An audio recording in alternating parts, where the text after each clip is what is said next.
This is the OTB Television Network, a service of Capital District Off-Track Betting.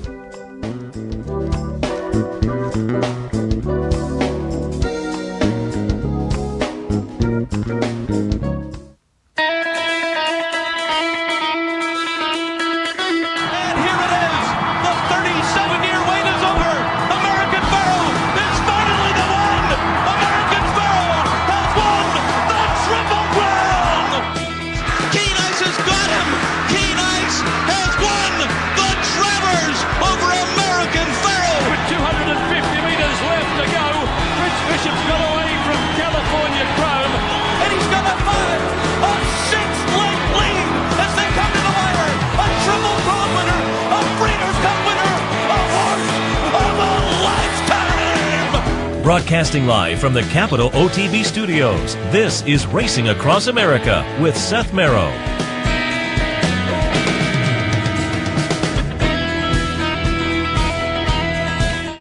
Good morning and welcome to Racing Across America on this Thursday morning. I'm Seth Merrow. Thanks for joining us. Thanks also to our friends at Woodbine for their sponsorship. Woodbine, pick, bet, and cheer on world-class horse racing north of the border. We appreciate their sponsorship. Coming up on today's show, Peter Thomas Fornatal. He writes about handicapping contests for the Daily Racing Form. The Daily Racing Form, I don't know, 2 weeks ago, announced a new contest format, the $1 Million World Championship of Handicapping. No takeout, $1 million potentially up for grabs, and there'll be feeders into that all year long. And I wanted to get a little update on that if you're a contest player, to inform you. If you're not a contest player, maybe to entice you to jump in, because you can get in for all types of pricing levels, and we'll talk about that with Pete coming up a little bit later on. Ron Nicoletti, as usual, on a Thursday morning. We'll get some thoughts on Thursday racing at Gulfstream for this afternoon, and also they had a couple nice little stakes over the weekend, so we'll hit on those and recap. And then Allison Conti will join us. We'll go over to the harness side for a little bit. They have an updated website. Harness Racing Fan Zone has been a website that's been out there for a while, but they've kind of updated with some new bells and whistles, some social media interaction and whatnot. And Allison Conti is, in fact, the social media manager at the USTA, United States Trotting Association. So we'll just get a little info on the update on the website, how that might benefit you. All of that coming up on the program today. Do want to alert you also to promos and events coming up tomorrow. The happy hour bankroll here at the Clubhouse Racebook. We want to see you here. 711 Central Avenue in Albany. I'll have $750 to play. There'll be 30 folks selected here between 11 and 2 o'clock. Put your name in the hat. 5 folks selected online. More info at capitalotb.com. That all happens tomorrow here at the Clubhouse Racebook. Tomorrow at Broadway Lanes up in Fort Edward. It's a fan appreciation day. If you're a regular there, stop on by and give us our chance to say thank you to you. And coming up on Saturday, there is a $100 online knockout challenge. So keep that in mind. Coming up over the next couple of days into the weekend here at Capital OTB. All right, have just got some news and notes to hit on here as we get into the program. And I wanted to start things out. Laurel wrapped up their winter spring meet, and the numbers were up pretty significantly. Handle numbers, the press release they put out, and I can't agree. Handle numbers, they use the word soar, more than 20%. In fact, 22.2%, the numbers went up. Now, they did have a few more days, 56 days this year as compared to 52 last year, but the daily handle was also up, so that kind of mitigates. You can look and say, oh, handle up because there's more days, but they were getting more bet on a daily basis as well. It was nice racing over the winter. As we talked with Dave Rodman virtually every Friday. They had a nice stake schedule during the winter, nice competitive races. Horses like Ella Reeb and Irish War Cry came out of the Maryland area to be prominent on the 3-year-old scene, sticking in Maryland. Horses like O Dionysus, Twisted Tom for Chad Brown went down. We'll see what he does as the year goes along on the 3-year-old scene. But again, it was a very, very nice winter schedule for them, and congratulations to kind of knocking it out of the park handle-wise. More importantly, or more interestingly, let me put it that way, the handle is probably more important, but more interestingly, the meet leaders, the jockey title went to Trevor McCarthy, and he had 67 winners over Horatio Caramanos with 56, so a pretty comfortable margin for Trevor McCarthy. But on the trainer's side, this to me is remarkable. Linda Rice, and there you can see Trevor on the left and Kieran McGee in the middle, and Linda Rice on the right. And Linda Rice and Kieran McGee tied for the trainer's title. But look at Linda Rice. As I say, I find this remarkable. And Kieran needed a winner on the last day to get the tie. Linda didn't have any entrance on the last day. Last day of the meet, Kieran gets one to tie. But look at the number of starters. And to me, what's remarkable is Linda Rice is not a regular at Laurel, but she shipped in 51 times, 127, 53% win percentage down there for Linda Rice. So with 51 starters as compared to Kieran's 128, and I'm not taking anything away from Kieran, great job by him. That's a solid meet. But boy, as I say, it was just remarkable to me that Linda Rice, not being a regular down there and just kind of picking her spots during the meet, winds up to be tied for the meet leading trainer. So again, congratulations to both of them, but to me it was notable that Linda Rice meet that she had down there, over 50%, better than a coin flip for Linda Rice down at Laurel this winter. So again, wrapped up the Laurel meet. Pimlico obviously opens this week, leading into the Preakness a week from Saturday. Other news on the human side of things, congratulations to Chantel Sutherland, who on Saturday got a career milestone, career win number 1,000 for Chantel Sutherland. It was out at Santa Anita. That's where she's plying her trade right now. Career statistics for her, just under 8,000 starts, 7,982. And again, 1,000 wins, just over 1,000 seconds, a little over 1,000 thirds as well. She's earned $50 million in her career. Clearly the biggest horse she rode during her career was Game On Dude. She had a nice stint with him.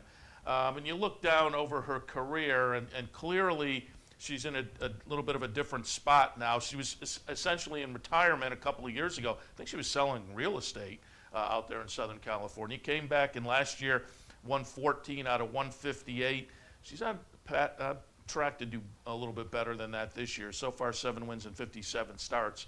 But again, not getting necessarily the same number of mounts she got earlier in the career. I'm looking back over her career stats from Equibase.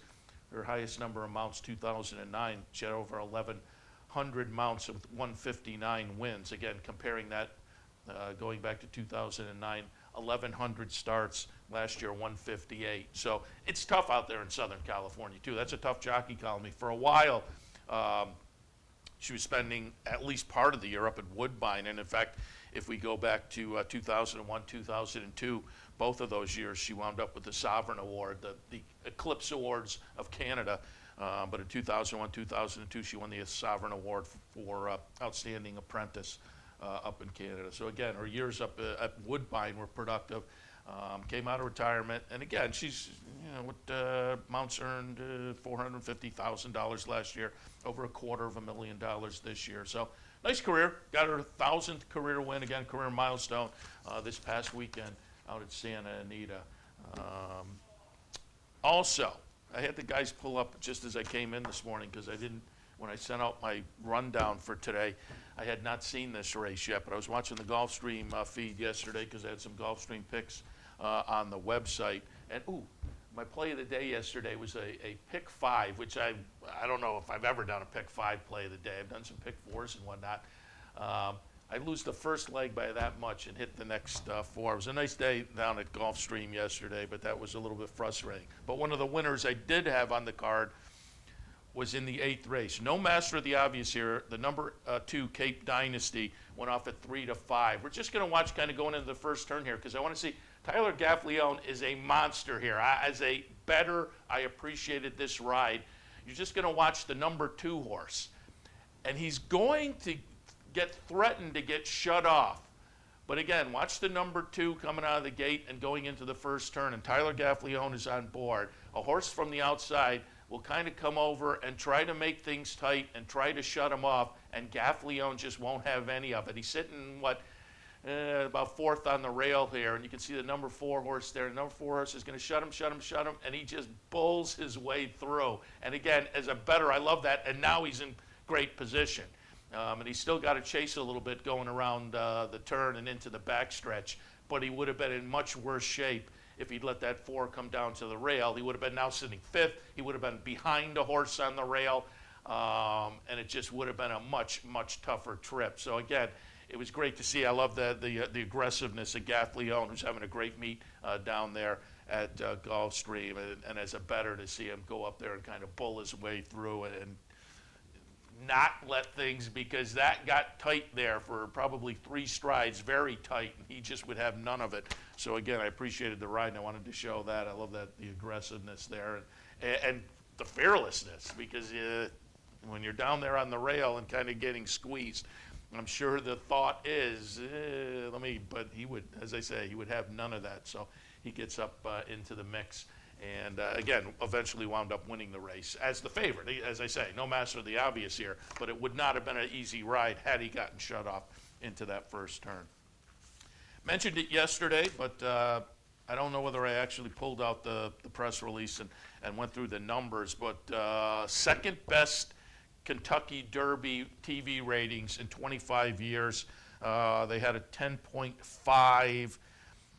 Back in 2015, they had a 10.8. But I'm just looking at that. I pulled up an actual chart of going back to 1992 on one of the TV websites, and the 10.5, except for the 10.8 in 2015, it's actually the best other than going back to 1992. So it was the third best rating for the Kentucky Derby over the past 25 years.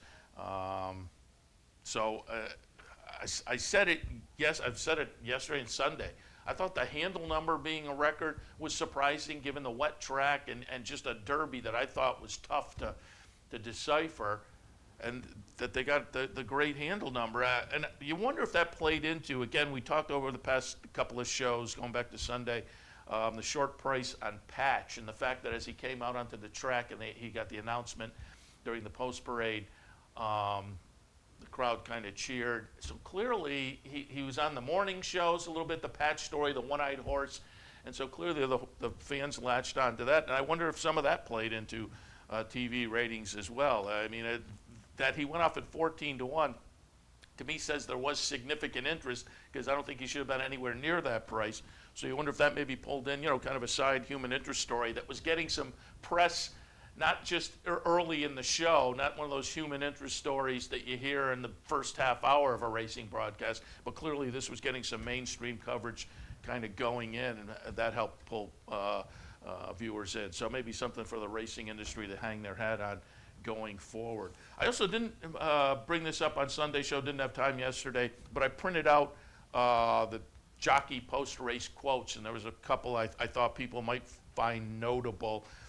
Classic Empire, Julien Leparoux, his quote: "We got bumped around really hard at the start, which put us in a very tough position early. He really only had one race before this, but we'll get them next time." Meaning that with the gap in his training, Julien kind of felt like the Arkansas Derby was the only race leading him in fitness-wise. If you're a Classic Empire person, I think that's a positive quote coming out of the Derby and leading into the Preakness. Javier Castellano on Gunnevera. I don't think he handled the sloppy track at all. In the beginning, he was holding it together, but when I asked him for speed and to pick it up, he struggled quite a bit. It was disappointing. And disappointing for you, disappointing for me too, as Gunnevera was my top pick in there. And again, the news coming out of the pre-Pimlico Preakness setup is that Mike Smith will be on Gunnevera. Javier Castellano asked off to ride Cloud Computing, which normally would not, I would think, because I think Castellano had some real confidence going into the Derby. But you're going over to a Chad Brown horse, and I think for a Castellano, being a guy based in New York, you probably want to keep Castellano, you probably want to keep Chad Brown happy there. So I wasn't looking at it as so much a negative as a career kind of a decision. And Gunnevera will pick up Mike Smith, so nothing, no negative there. Rajiv Moran, Irish War Cry. My trip was ideal, what I was hoping for. He broke well out of the gate and got good position. He relaxed beautifully off the pace going into the turn. I seemingly had a lot of horse. I was ready to engage Always Dreaming.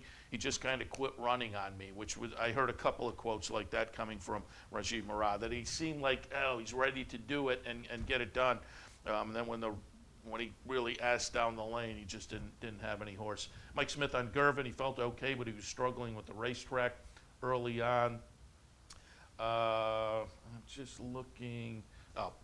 Thunder Snow, Christoph Sumian says, I don't know what happened. And I don't know whether they've really still explained that, the bucking. To me, that looked like he just kind of freaked out from the crowd, which is unusual because you hear about that every year. Unusual in the way it manifested itself. You hear about that every year, and I think horses do kind of freak out a little bit, but they just don't run their race. They don't freak out to that extent where they're bucking and jumping the first 5 strides out of the gate. But we'll see. Thunder Snow will live to fight another day, as will all the other horses, and hopefully some of them back in a couple of weeks, week and a half, less than a week and a half at this point at the Preakness. All right, we will head to our first break. Again, Peter Thomas Fornatal coming up. We'll talk the new World Championship of Handicapping, sponsored by the Daily Racing Forum. Ron Nicolay a little bit later. Allison Conti to talk about the new Harness Racing Fan Zone website. All of that right after this. Stay tuned. Hey race fans, head down to the all-new Clubhouse Racebook. With live horse racing on more than 250 flat-screen TVs, state-of-the-art wagering terminals, and amazing Vegas-style atmosphere. The Clubhouse Racebook, 711 Central Avenue, Albany. Championship horse racing continues at Capital OTB.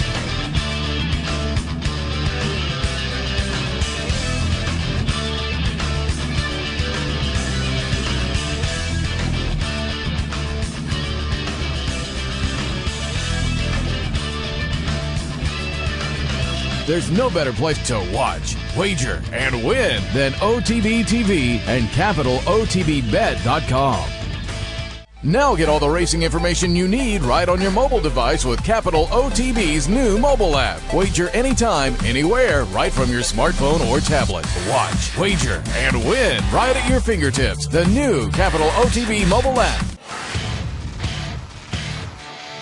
Plan right now is to run Always Dreaming only. Just hours before Always Dreaming won the Florida Derby, Always Dreaming set down for the drive by John Velasquez. Seth Merrow talked with Johnny V and Todd Pletcher about this impressive horse. You don't know how it's going to react with the tougher competition now. But if Always Dreaming falls good on race day, he goes. The 2017 Florida Derby to Todd Pletcher and Always Dreaming. All the top trainers, all the top jockeys. No one delivers more insight and more information on all the big races than Capital OTB and OTB TV.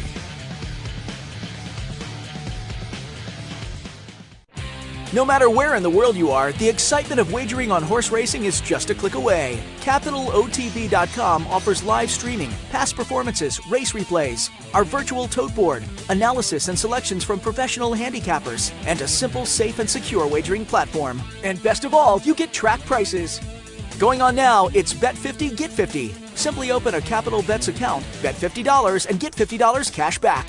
CapitalOTB.com. Log on today. With more than 60 Easy Bet and branch locations throughout the region, you're just a short drive from all the top tracks across the country and around the world. For a complete list of all Easy Bet and branch locations, visit CapitalOTB.com. Capital OTB. We're closer than you think. This is Racing Across America with Seth Merrow.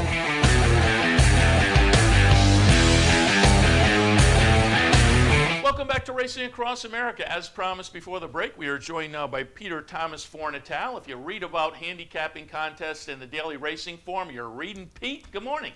Good morning to you. Always great to be on the show. I just wish I was up in the capital region with you instead of downstate today. Yeah, we were talking during the break. You've been a regular here for the Museum of Racing's Derby party some years. Couldn't make it this year, but we'll look for you, as you say, maybe around Memorial Day. And we were also talking during the break. I love this. Dad has the 4-year-old daughter today. And tell the listeners what your 4-year-old daughter asked for her day-long activity.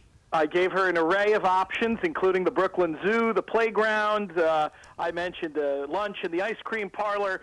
She chose the next option, a day out at beautiful Belmont Park. So even though I'm not up with you guys, don't shed any tears for me. We'll be doing well out there at Belmont. I love that. I love that. And the fact of the matter is that covers all the other activities. You get the animals like the zoo. You can buy ice cream at the track. So it covers them all. I love that. It was good handicapping by her. Absolutely.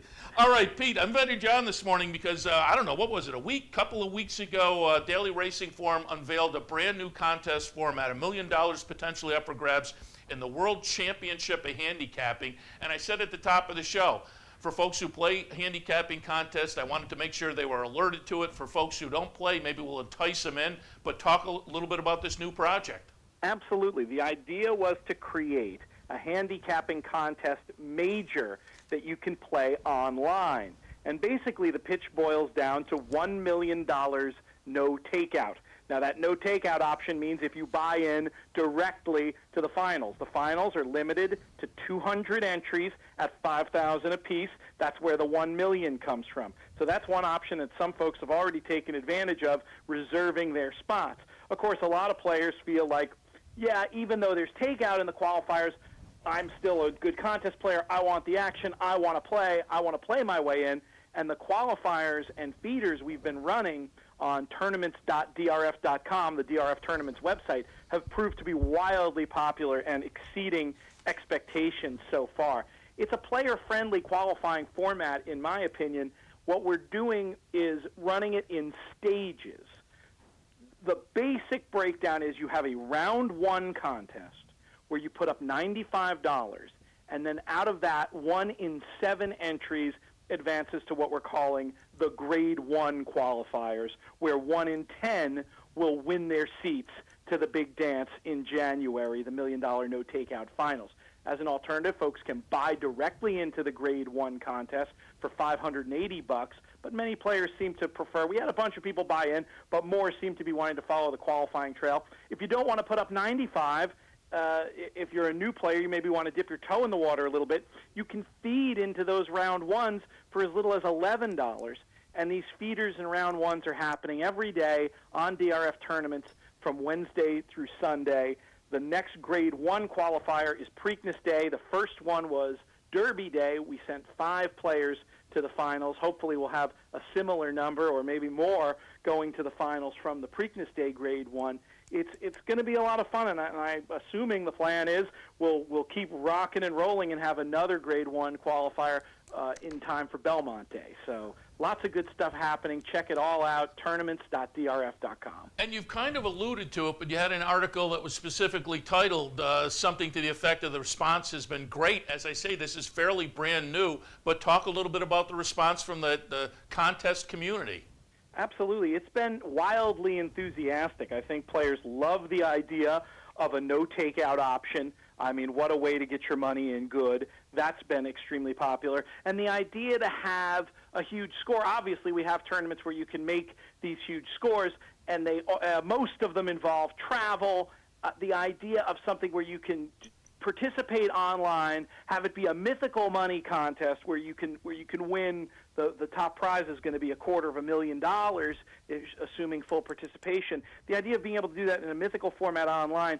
Live bank contests are great. I mean, I love them. Kentucky Derby contest last weekend was a big success. I think live bank is a big part of the contest future for sure. But the idea of having some sort of a beachhead for players who just, even if they win their way in for short money, aren't comfortable going up to the windows and making a $9,000 win bet, as the winner of the Kentucky Derby contest did on Saturday. For those players who are just more comfortable in the mythical landscape, this format is perfect for them. And for the live bank players, a lot of them are advantage players, equity-seeking players. I feel like the no-takeout finals is going to bring them to the party. And we did something else that I think will appeal to the live bank type players of the world. This isn't just a contest. This isn't just a 12-race, all online mythical money final. The finals, they're going to be over 2 days, It's going to be 15 races a day, and there are going to be cut lines, and that's going to prevent some of the stabbing that makes a lot of live bank players very uncomfortable in mythical money events. You have to be assuming full participation of 200. At the end of day one, 100 will advance to day two, and then halfway through day two, 50 will go on and play for the million. So it means you have other things to be aware of other than just, I mean, some people might play cap horse, but I think it really rewards a player who understands the strategy and really is able to pick winners in addition to just finding live long shots. Hopefully there's going to be something in it for everybody. We've gotten very positive feedback so far, as you've said, and I found that gratifying because not only am I covering this for the DRF, but I was also consulted on the format and involved a little bit more behind the scenes than I have been in the past, which has been fun. Yeah, and let's reiterate some of this. I love the contest. I just don't have enough time to play as much as I would like, but I tell people, if you haven't done it, jump in. It makes you think about handicapping in a little bit of a different way and search for some value sometimes, and you also have to strategize. Do I go for the value or do I go more logical? It's a lot of fun, and as I say, makes you maybe come at it in a little bit of a different angle that I think can help your handicapping overall. But let's hit on some of the highlights that you've already alluded to. First of all, it's all online, I'm assuming, so there isn't any travel. There's also no membership fees, so there are some differences from some of the previous formats. Absolutely. I think from a convenience standpoint, you can't get better than being able to play. I think most horse players who are used to playing online, have their little war room, their little office, their comfort zone at home. I think there's something cool about being able to compete for the biggest prize in the comfort of one's own home. That's for sure. And again, just I get the idea of why other contest tour type situations have membership fees, but it's wonderful in this case to be able to participate in this series of contests all year and not have to put up any additional money, to be able to participate in some of our completely free feeders. Fridays we've been running free contests that will typically have a feeder berth in them. So you could potentially, starting with zero, parlay that into your share of $1 million. That to me is horse player friendly. That to me is the kind of thing where if I were on the fence about playing in contests or thinking about playing in contests, would get involved. And I'm pretty sure it's open for registration now, our free Friday contest this week. Go on to tournaments.drf.com and check it out. 0 to $250,000 would be best bet in horse racing if somebody manages that. But we should reiterate, and you've talked about it, and that 0 gives people a hint. There are multiple price ranges. You can buy your way in for a larger amount. The contests with lesser people to compete against have a higher price range, but you can go in for very small amounts in these feeder contests. I should also mention free past performances are available with all of the contests. So price-wise, people can find their price point to jump in. That's right. I mean, we're starting for as little as 0. Then there's a lot of feeders at 11, the round ones at 95, and then the grade ones at 580. And somebody might say, well, why would you consider paying more when you can pay less? Well, it all has to do with the ratio, and that's something that we've been very careful about trying to do, creating ratios that favor the player. Very difficult when you're in a contest that's just, let's say, 1 in 70 advance. You have to pick certain kind of horses. You have to have a certain kind of day. Even though mathematically having to go through 1 in 7 and then 1 in 10 equates to something similar, in terms of gameplay, it's completely different. You have to be better than 1 in 7. You have to be better than 1 in 10. You can get there playing handicapable, logical horses and get to the finals that way. I believe it rewards handicapping and real horse playing more than it does any kind of lottery setup, which is unfortunately the reputation that some of those worse ratio contests have, and not completely unfairly. Yeah, I always say, for me, it's just anecdotal. I've never seen or done a study. But when I'm playing in contests, I think when you get up to about 50, there's the chance that at least one of those people is going to have a career day.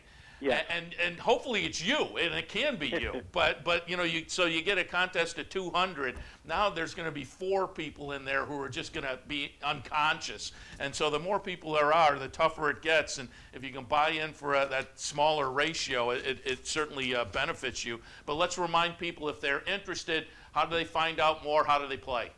Well, I'm covering this tournament most days in the pages of Daily Racing Form and on DRF.com. The site where it's all taking place is the DRF Tournaments website.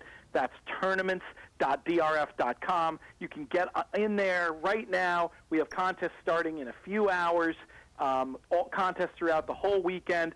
I have some articles there. If you go under the drop-down for tournament news, you can see I have a basic contest primer that you can probably find that ran on Derby Day. Just if you don't even know what I'm talking about when I'm saying mythical versus live bankroll, that'll define those terms and hopefully get you started. But really, the landing page for all your tournament needs, tournaments.drf.com. Love it. And again, it looks like it's going to be a hit. It's a great idea. And as I say, hopefully I have a little time to jump in and play around myself. Pete, before we let you go, you talked a little bit about, I hadn't heard the story, talk a little bit about the Kentucky Derby contest and the $9,000 wager. Because I have to say, I was in the live money contest up at Saratoga. And that, I'm trying to think if that was my first live money contest. I think it might have been. And I did okay. I was happy with my results. I sat in the top 10 all day, wound up 14 because of some big swings. I'm not sure. I'm going to have to ease into getting the guts to make a big swing at the end. But talk a little bit about this $9,000 bet. Yeah, that's the sort of most true thing I can say about live bank tournaments is if you're not willing to fire it all at some point, usually the end, it's a bit like taking a knife to a gunfight because there are a lot of players who are. And one such player was Kevin McFarland, who had 2 entries in the Kentucky Derby contest. They were both doing okay. The entire amount he wagered for the race was actually $27,000. McFarland's a big bettor anyway. That's at the near professional level. So I mean, for him, that was not anything crazy. That was pretty much what he budgeted. What was the buy-in? What was the buy-in? The buy-in was $12,000. Okay, all right. So he and I don't know how they allocated that between entry fee and Prize bank. one, yeah. I wasn't properly covering it. It was probably something like 10 bank. So he had basically more or less treaded water between the 2 entries to the end. And then on one of the entries, he went to try to just kill the race. He was looking to make $100,000 if Always Dreaming, his key horse, had won with some of his long shots. Those bets were not winners. He got nothing back on his exactas.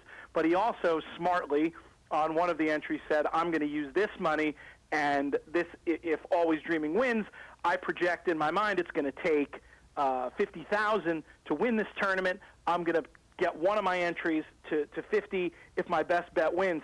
So in this way, he was able to take 9-2, Always Dreaming, and with the $230,000 he got back from the winner's share, he turned a 9-2 shot into 31-1. Talk about bet of the year. Yeah, that, like I say, it takes some guts. It's a different level than I play, but that's the beauty of the contest. There's formats and levels for everybody out there, and for people who haven't tried it, again, I highly recommend jumping in and trying the contest play. Pete, before we let you go, just Derby thoughts overall. What were your thoughts Saturday and Always Dreaming and beyond? Oh, well, I mean, it was obviously just an awesome performance for him to cut out those fractions and stay there. I'm very interested in all the chatter about how the racetrack was playing. I am, and I might be in the minority here, I do think some of that inside bias, speed bias had returned. And I'm not saying it's the only reason Always Dreaming won. It may well have been best anyway, but it does make me want to take an extra look coming back in the Preakness at the 2-year-old champion, Classic Empire, who got body checked, was racing wide, had another spot of trouble turning for home, and I just thought was very game and ran in a way that suggests to me that at the end of the day, if he can stay healthy and keep going forward, that maybe he can actually reclaim some of that promise he showed in that awesome Breeders' Cup Juvenile. We'll see. To me, it looks those are the two my eyes will be trained on when the gates pop in Pimlico next Saturday. Yeah, I don't think you'll be alone by any means. Pete, absolutely enjoy the visit. And again, we tell people to swing by the new DRF tournament format and give it a shot. Enjoy the afternoon with your daughter. I'm sure you'll enjoy that to begin with, but the day out at Belmont as well. We'll talk again. It's going to be a blast anytime. All right, Peter Thomas for Natal. Again, if you want to follow the tournaments, no better spot to do it than reading what Pete writes at the Daily Racing Forum website. All right, we'll head for a break. When we come back, Ron Nicoletti. Stay tuned.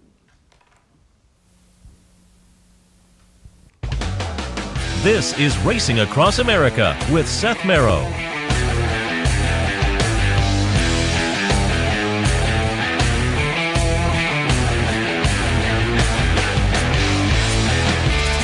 Face it, most horse racing websites are just too much clutter, too much to navigate through. Next time, log on to CapitalOTB.com. Our newly designed website is easier than ever to use, with all the information the professional horse player needs. CapitalOTB.com. Not at the track and not near a computer? No problem. Wager with Capital OTB's Touch-Tone Wagering System and you'll never get shut out again. Capital OTB's Touch-Tone Wagering System is quick, simple to use, and guarantees your wagers are accurate and placed on time. For more information, visit CapitalOTB.com or call Capital OTB's customer service hotline at 800-292-BETS. Capital OTB's Touch-Tone Wagering System. Never get shut out again.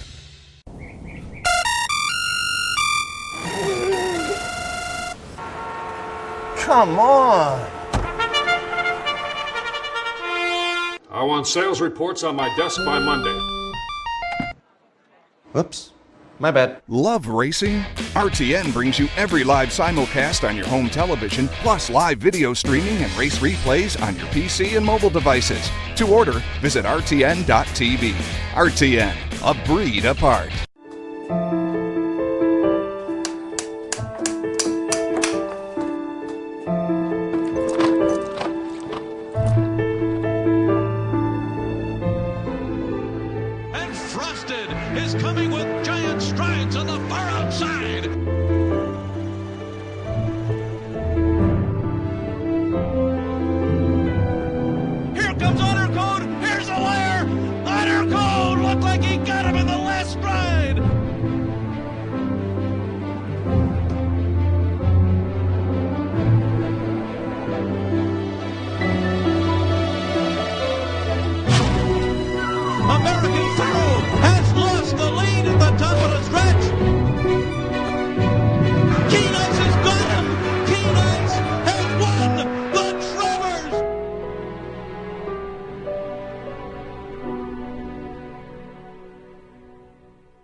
But it is Zenyatta, still unbeaten under Mike Smith.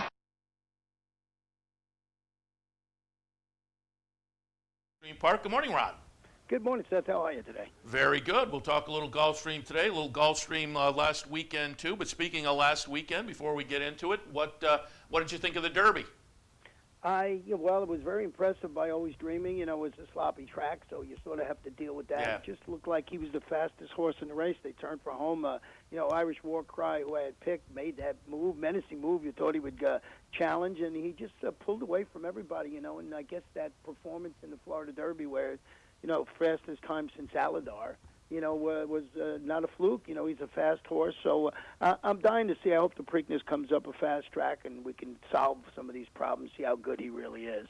Yeah, and what do you make of it that there are two factors that add to the puzzle of Preakness? A, the sloppy track, and I think you can certainly say some of the horses were affected by that. I use Gunnevera, and I think he probably was negatively affected by the track. But only 2 weeks between the races, that is not an MO for Todd Pletcher. What do you make of Always Dreaming going forward, given those two factors? Yeah, it's not usually what he does, but I think at this time of year, and I just see that this horse, that, He's got that speed. I'm waiting to see how this race, the Preakness I'm talking about, shakes out. And I'm not convinced, that he's going to win the Triple Crown. I hope he does. I hope he wins the Preakness. It'll be very exciting for the Belmont. But I just sort of got to put a line through that last race and re-handicap, of course, of the conditions that day. And of course it's a 20-horse field. And who had a bad trip, who didn't have a bad trip. So you sort of got to sort that out and make your best guess. But if I had to pick somebody right now, it would be Always Dreaming. Yeah, it's going to be fun, and whether I bet or not, I'll be rooting for him, because if Velasquez and Pletcher come to New York with a Triple Crown possibility, Belmont, will be nuts. So certainly looking forward to that. All right, let's go back to last Saturday down at Gulfstream, because I wanted to review. You guys had a couple of nice little turf stakes, and speaking of Todd Pletcher, he had a pretty good day overall, and that included down at Gulfstream. First, we'll look at the Honey Rider for the 3-year-old fillies on the grass. The favorite was number 1, Conquest Hard Candy. That one finishes 6th in the field of 7. But Mr. Pletcher, number 5, Adorable Miss, Jaramillo is on board. Pletcher gets away at 4-1 and a pretty nice win here. Chart margin at just under 3 lengths. Noble Ready second. Blame the Law third. But this was only the second career start. Looks like Adorable Miss might be a nice one out of the barn of Todd Pletcher. Yeah, she was surprising. I was sort of looking towards the other Pletcher in that race, and just seemed that this one, ran exceptionally well. I think she's got a bright future ahead. And Adorable Miss, we're thinking of changing the name of Gulfstream to Pletcher Downs during the spring meet here. He won everything on last Saturday. What a week he had all around, winning the Kentucky Derby too. But Adorable Miss, very impressive in that race. Yeah, and I've been saying for the past couple of weeks now, traditionally we think of the championship meet wrapping up and the big guns moving out of town, but no more, because you look at the past performances, including today. Cassie's in there, Pletcher, a lot of big names, and the other stakes race on Saturday, well, as you alluded to, Todd Pletcher again in the English Channel. This is the boys' version, the 3-year-olds on the grass. Whereas you got 4-1 with Adorable Miss, not so generous with Bronson. Zayas on board, and Bronson, the number 4 horse here for Todd Pletcher, will win at 4-5. And again, the betting public was on board this one. Tried the Spiral last time and wound up an okay 5th in there. But getting back to the grass, only had tried grass once earlier in the career at a sprint distance, stretches out here. And another one, probably an interesting future with only the couple of grass starts, but with this performance, you'd have to think this will be a player in that 3-year-old grass division. Yeah, and I remember handicapping the race and going back. This was a 1/2 to 4 stakes winners on the grass, previous stakes winners on the grass. So, you knew this horse would like the rest. That's the horse I like. The other one, going back to the other race, Adorable Miss, sort of fooled me a little bit, with that one. I wasn't quite sure. I was on the one, Conquest Hard Candy in there. But this one I really liked, made it my best bet of the day. And it was mostly a breeding play, Yeah, again, I always say 2-year-olds, you look up the breeding, or horses like this, either the first time on the turf or lightly raced on the turf. You may be able to find something out that is not necessarily on the past performance page and wind up with a little something there. Not so much with the 4-5 on Bronson, but I think that was partly also Pletcher pulled into that, the price. All right, let's get some ideas for today. First, what's the weather look like? It's beautiful down here. Fast track, firm turf course. Starting to get into this little bit of a summer mode. We've had fantastic weather the last couple of weeks, and now just heating up a little bit, but still comfortable here in South Florida. Sounds good. Let's take a look at race number 7, a B condition claimer, 16 tags, a mile on the grass. What did you think in the 7th? Well, I went with the 6, Abtal, and this one a 6-time winner, including 4 victories on the turf. Tries this level of competition, returned from the fairgrounds, stalked the pace. He backed up 30 condition claimers at the distance. That we're still trying to figure out how these Louisiana Shepherds with Keith Bourgeois and everybody, how they're going to run. Tyler Gaffleon. What I like about this horse, a seasoned 8-year-old son of Rock Harten's got that race over the turf course. I think he's going to move forward today. Amber Jack in second, also coming from the fairgrounds for Leo Gabriel Jr. So a lot of this is new to us down here. So we're still making the stats on these horses. And I closed it out with Wolfdance in the Joe Orsino barn, and Joe Orsino has just been on fire, winning races at like a 33% clip. So he just got 7 wins out of whatever starts, so he's doing exceptionally well. So you have to sort of pay attention to him. I will say I have Jeremy Plonk on every Wednesday, and we talk 3-year-olds, but he also handicaps for Keeneland, for the Keeneland meet. So during that meet, we were talking just generally a little Keeneland. He really liked the fairground shippers at the Keeneland meet this spring. So he felt that they were coming out and performing nicely. So it wouldn't surprise me they're going to other venues. And I will also toss your top pick has Tyler Gaffalione on board. And I don't know whether you will remember it offhand, but the 8th race yesterday, what the horse's name, Cape Dynasty. Gaffalione, the favorite, and he is getting squeezed going into the first turn, and he would have none of it. I showed it just because I thought, hats off to this guy. I love the aggressive ride. He had the favorite as a better.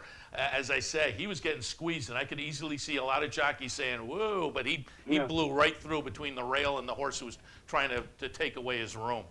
Yeah, I've been joking. I call Gulfstream in the spring his personal ATM machine. He just wins them in bunches. So he's a great rider. He's got a very, very bright future. Yeah, and it was demonstrated by that. It was aggressive and it was bold. And as I say, as a better, I appreciate it. 8th race today, a C condition claimer, tags 62,500. The trip is going to be 7 furlongs. What did you like in the 8th? I went with the 4 more than a party, stretching out to that 7/8. He returned from that freshman. He recovered from a stumbling incident. He ran a really good third against this caliber competition. That was going 6.5. But the horse that intrigues me is the 6 Mom's Laughs, now in the Lily Curtinez barn. It's the daughter of Leroy Asanamu, who won the $200,000 Sunshine Millions this staff year. In 2016, makes her first start. She finished 4th. It was a really good 62,500 optional claimer here. But it was last August, but she's got oodles of back class. So I think this horse, you got to use it on your ticket somewhere. And Dude Fantasy, what about this horse? Second start, wins the $500,000 My Girl division of the Sire Stakes. She returns for Ralph Nix, makes her first start. She backed up in the Grade 3 Delta Princess, but this horse was very impressive. It was 2 starts here last year coming back, so that's a pretty exciting race. Yeah, I handicapped Gulfstream for our website today, and I had Abtal on top in the last race, so we agree there. I didn't use the 4, but I'm glad I was about to bring up Dude Fantasy. I used that one on top just on the comeback. I think a lot of times horses can get that 2-year-old to 3-year-old break and come back improved, and what jumped off the page to me, that Bullet Work, a 34, I think says the horse will be ready off the layoff. Yeah, and Ralph Nix does a great job. You got to use that horse on your ticket. Yeah, the workout was really what jumped out at me. So we'll see what happens in the 8th, 9th race today. Maiden Claimer, 40 to 50 tags, a mile on the grass. How did you see that one? Yeah, I just think it's the 5 Unbroken Chain stepping up to the 50 level again after taking a positive step forward. They dropped them down, got beat a nose against a nose of defeating 35 maidens. I see it as a lateral move in there for the 5 Unbroken Chain. Little No Way, the 9, and Harlan's Quest I used on there. Once again, Joe Orsino, Gilbert Mafia. They've been doing pretty good. Tyler Gaffalione's going to ride that horse that I put in second, Little No Way. I took a shot. I rolled the dice, admittedly, with the number 3 horse, the first-time starter from Cassie. I like Spring at Last on top, but as I say, that's just taking a shot. I had your pick right underneath Unbroken Chain. That's the one. That's the one to beat. Cassie Barn has been doing good too. So. Yeah. And I just found the breeding maybe a little bit interesting there. Ron, appreciate the visit, and we talked during the break. We won't talk to you next week because you will be on scene at the Preakness. I'll be up there at the Preakness, but I'll be back the following Thursday. Very good. So enjoy the trip. Enjoy some soft-shell crabs and whatnot, and we'll talk to you in a couple. You got it. Have a good day. Ron Nicoletti from Gulfstream Park. We'll take a break. When we come back, we'll shift our attention to the harness side for our sulky fans. The website has gotten a little bit of a brush up and a redo and an update, Harness Racing Fan Zone. We'll talk a little bit about that with the USTA social media manager, Allison Conti, right after this. I'm Mark Cassano. Join me Saturday mornings at 10 for Down the Stretch. We'll inform, analyze, and welcome in the biggest names in racing. So join me Saturday mornings at 10 for Down the Stretch, right here on the OTB television network. Championship horse racing continues at Capital OTB.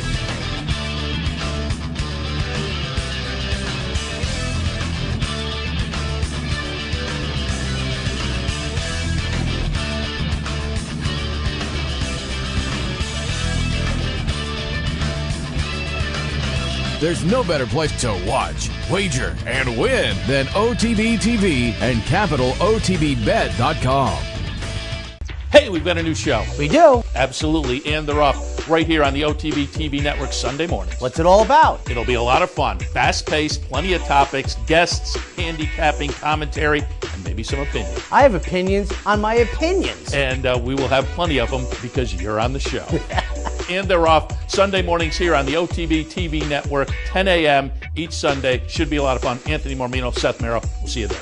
I'm sorry, I went.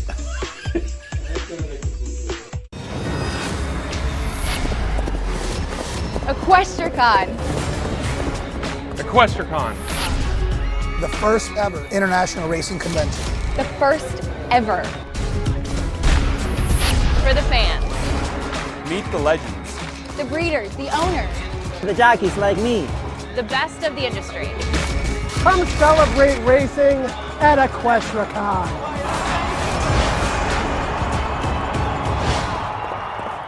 In a recent study of some of the top online wagering sites, Capital OTB won big in total player rewards, far surpassing some of the best-known wagering sites in America. While other rewards programs simply offer you points redeemable for gift cards, Capital OTB's rebates are paid to you in actual cash. Plus, Capital OTB gives you full and immediate access to your money. So if all you're getting now are points and gift cards, join Capital OTB Player Rewards today and get cash back. Visit CapitalOTBBet.com and sign up today. Hey race fans, head down to the all-new Clubhouse Racebook. With live horse racing on more than 250 flat-screen TVs, state-of-the-art wagering terminals, and amazing Vegas-style atmosphere. The Clubhouse Racebook, 711 Central Avenue, Albany.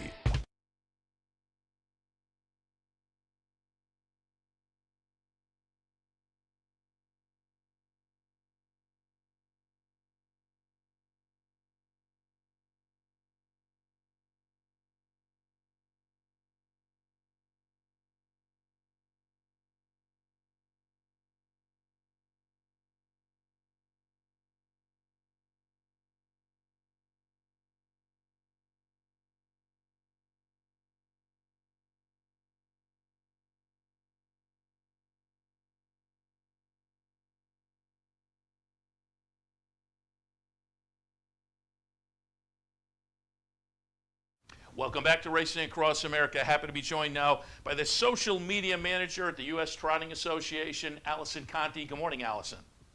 Good morning. How are you? Very good. And I wanted to have you on this morning because I got the press release a couple of days ago, and I thought folks who are fans of the sulky side, and I know there are plenty of those out in our audience, may be interested on the update to the website. Harness Racing Fan Zone, a lot of bells and whistles available, and as I say, all polished and brand new now. Talk a little bit about the new website. Well, so when we decided to redo the website, we wanted to make it sort of more focused and really zero in on the things that we felt were most important, not only for the fans, but also just, for people to enjoy and share about harness racing.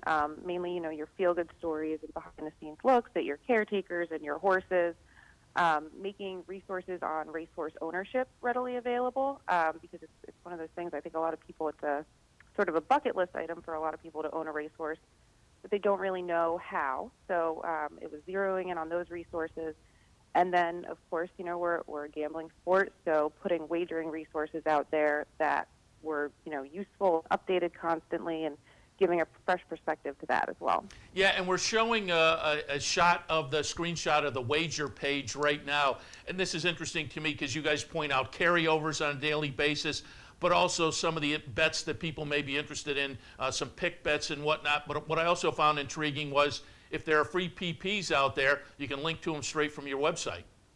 Absolutely, yep. Anytime through the USTA Strategic Wagering Program in partnership with TrackMaster, whenever the racetracks guarantee those bets, we can provide free past performances, and making those readily available. It's great if they're available, but having people know about them is more important, or just as important. Yeah, and as I say, that's a great resource for people to, A, be alerted to some of these plays, and then have those resources to be able to check them out and see what level of interest they have, and then play them as they go along. What's the reaction been so far? It's fairly new, but what's the response been? So far, everything seems pretty positive, and it's doing exactly what it was really it was a long thought out and strategic process. We had a lot of input from the industry on the way that the old site was laid out and what they were looking for. So we've we really took our time with it this winter. We wanted to develop it so that it was something that really reflected the feedback that we were getting from the old site. So so far everything's been positive, but I always encourage everybody to let us know what you'd like to see more of, or hopefully not less of, but everybody's opinion is valuable in this. And also, since again you are the social media manager, I'm always curious. Talk a little bit about social media and how it plays into the racing game now, because I'm an old school guy and I read Twitter. I'm not on it. I'm not on Facebook, but I know that is the next generation is moving in and constantly checking out the phones. And talk a little bit about how that social media, Twitter, Facebook, and the other venues play into the racing game in the 21st century. Well, for me, I mean, there's so many different facets. It's, a super broad question. I could probably talk about it for a solid 45 minutes or an hour, but there's two things that really are important to me. First of all, it's just the nature of social media. It's a great tool for advertising and promotion, but it's also completely different than what we used to have for advertising and promotion, because it's two-way communication. Not only are you putting your information out there for your fans and your participants, but they then are able to give you feedback. And to me, that's hugely important. And it's, like I just said, something we took into consideration when we were redesigning the site and deciding what to put on there. All that feedback that we got, Facebook, Twitter, not just from people, that were in meetings and talking to us and emailing us, but it was also feedback that we got from listening very carefully to what people had to say on social media. The second part of that I think is so important, I spent a lot of time, 4 or 5 years as a caretaker, and I think that, it's one thing, you go to the track and you show up and you watch these horses on the track and they race, but I think that social media allows participants, the trainers, the drivers, the grooms, to interact with the fans, and it also allows us to provide more of a behind-the-scenes look, and that, to me, is where really the heart of this business is. Yeah, and between Twitter and Facebook, I've always been more of a fan of Twitter because of that. I think there's an immediacy. I think on the fan side, on the bettor side, hey, there's a negative pool here that maybe you can take advantage of, or an overlay. But again, on the side from trainers and jockeys, they can alert folks to maybe something, have a direct line to the fans that they didn't normally have. The tracks can do the same. So I think that interaction between the fans and the racing industry, the participants, is important and I think can be beneficial. And how have you seen that grow over, let's say, the past 5 years or so? It's grown exponentially, I guess I would say.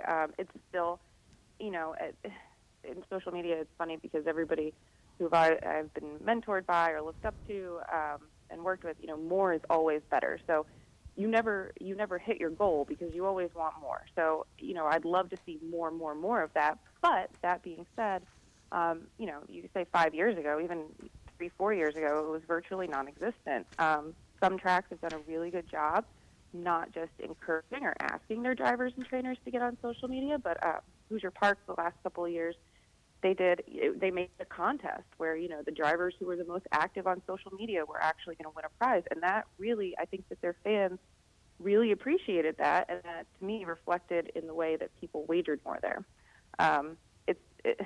It's something that, we're always striving for more, because like you said, especially, there's the fluff side to it of the behind the scenes and the horses, but there's also the side to it where if you're paying attention to Twitter and, there's an update or a change that you might not have caught otherwise, it's a huge advantage of the handicapper.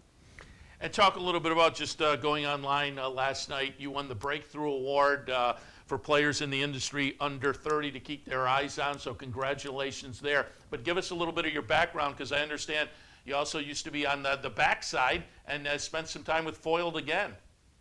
Thank you. Yeah. So my background, I come from a harness racing family, which is, very cliche, I know. Worked for the Ron Burke stable for quite a few years, and I was lucky enough to take care of Foiled again. He was much younger then. I think the first year I took care of Foiled, he was 6 years old, so it was a little while ago. But it worked out to go. I went to Rutgers in New Jersey and New Brunswick, and it was not a far ride from the farm up to take night classes, and that's how I went to school and continued to work with the horses, and the job came up at the USTA, and it was was a little bit of fate, really. It was the perfect job. The only catch was I had to move from New Jersey to Ohio, but that's been a fun adventure. And before we let you go, talk a little bit about as we get into late spring, summer, the harness season is going to heat up. Who are maybe some of the horses we should be watching over the next couple of months? Well, I know everybody's saying it. I am super excited for Walner this year. I'm really excited. Down by the Seaside in Huntsville looked great the other day. Brian Brown, our Hoofbeats magazine crew, was actually down in Florida visiting his stable this past winter, and they think Fear the Dragon looked really good as well. And Hannelore Hanover, I know she got beat at Miami Valley the other day, but always exciting to have good trotters come back. And I know he's not racing in the top FFA ranks anymore, but I always like to keep an eye on Foiled, and he's great for the fans. And again, just before we go, I'll let you talk a little bit about, because that is, to me, on this show we probably talk way more thoroughbreds than the harness side, but I like both and play both during the year. And the beauty for fans of the harness side as compared to the thoroughbred side, horses like Foiled, again, they stay around a lot longer, but just during the course of a normal season, they'll race a lot more. So for fans, there's way more opportunity to follow your favorite horses. Absolutely. That is, that's a huge thing. There's way more opportunity to follow your favorite horses. And I know it's a debate in this industry, but the heat racing on Hambo Day and Jug Day, they're such a durable, rugged horse. And they're also fantastic to be around. You can't sit behind, or a fan can't sit on top of a thoroughbred. But all these tracks now, they do jog cart rides, and you can get up close and personal with our horses, and they're fantastic athletes too. So, as I say, I'm a fan of both sides of it. I got my start up the road at the harness track, Saratoga Harness. I played those, and I always tell people it's probably also a great way to the gateway to get into gambling, because virtually all the races are a mile. Most of them have 7 or 8 horses in there. So a couple of the factors are taken out of the handicapping puzzle, and it's a nice way to get into the game, but also a nice way to kind of learn more about the sport. As I say, the updated harnessracingfanzone.com. You guys have done a great job. Allison, appreciate the visit this morning. Keep up the good work. We'll talk again. Absolutely. Thank you. It was good talking to you. Allison Conti from the USTA social media manager. Again, check out the website, harnessracingfanzone.com. A little before that, Ron Nicoletti from Gulfstream. We started things out with Pete Fornatal. Again, also go to Daily Racing Form, check out the tournament section, the new $1 million World Championship of Handicapping. And again, you can get in, as Pete said, Fridays, no money, you jump in, but the other contests as low as $11 in various price ranges. It's a lot of fun. Jump in and give it a shot. All right, let me hit you on the promos and events coming up, because we want as many people here tomorrow as possible. The Bankroll comes back tomorrow here at the Clubhouse Racebook, 711 Central Avenue in Albany. 30 folks will be chosen here between 11 and 2. You toss your name in the hat. 5 folks chosen online. Go to capitalotb.com for more info on that. Friday also, Fan Appreciation Day at Broadway Lanes in Fort Edward. Stop by. Let us say thank you to you for your patronage. And Saturday, there's a $100 online knockout challenge sponsored by our friends up at Woodbine. And speaking of our friends up at Woodbine, we want to thank them for their sponsorship of this program as well. Woodbine, pick, bet, and cheer on great racing north of the border. All right, I'm going to wrap things up for this edition of Racing Across America. We're here every Wednesday, Thursday, and Friday from 10 until 11 a.m. Enjoy the races this afternoon. Let's all cash a few tickets. See you back here tomorrow morning. You're watching OTB TV, a service of Capital Off Track Betting.